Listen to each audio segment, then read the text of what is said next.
My son made me this shirt. I'm very proud of it. Look at the back. He drew that. Every year at Christmas, my wife's family does a Secret Santa. We set a budget, write down 2 or 3 things that would bless us to receive, and then get assigned a person. It's simple and often keeps us from overspending.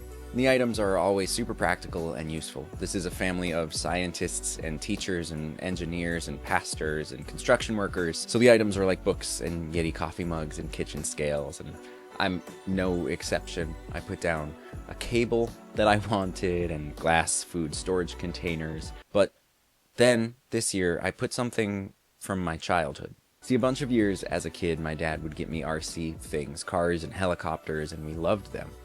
So I added one to my list, kind of in a why not moment. And to make a really long story short, I spent my Christmas morning playing with an RC car with my son, and then with my adult brother-in-law in a makeshift jump in the afternoon. It was a ton of fun. Now, why am I telling you this? Because we talk about things like the light phone and the compact and the daylight computer, but ditching tech without replacing it creates this void, and the void is often filled again with screens. This was an item that wasn't productive, it wasn't optimized for work, it wasn't helpful, it wasn't a screen, but my son kept asking to play with it.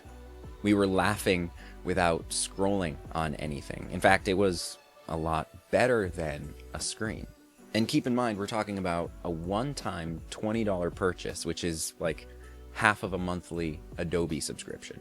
We spend a lot of time here talking about removing things that distract us. We've never talked about what those distracting things were replacing in the first place. They replace boredom. They replace play. They replace small moments of connection.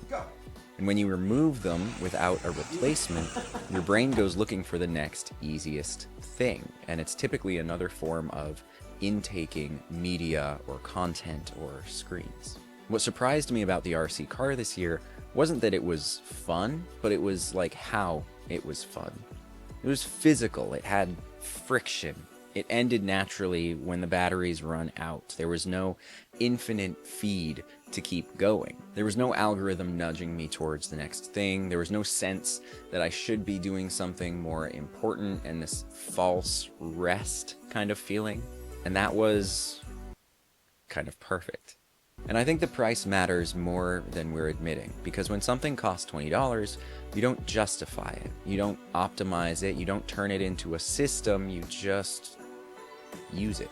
If you really want to go minimalist long term, then you need to ask yourself, what am I replacing this device with?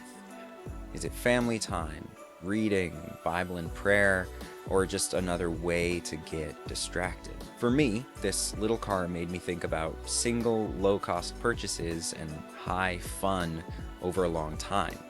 That same week, we had bought my son a little $25 sled that I could pull him around on, and that's something that we can use for years and never have to pay another cent for again. But if removing screens feels hard, it might not be because you're weak or undisciplined.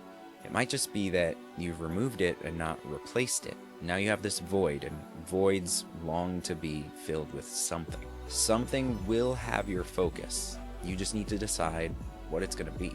For me, it's Jesus Christ, my family, the gym, and these little RC cars are a part of family. But I'd love to know what your replacement would be, or how you're going to think about this down in the comments. And if you're interested in this little $20 toy, I put it down in the description. I hope it brings you the same amount of off-screen fun that it brought us.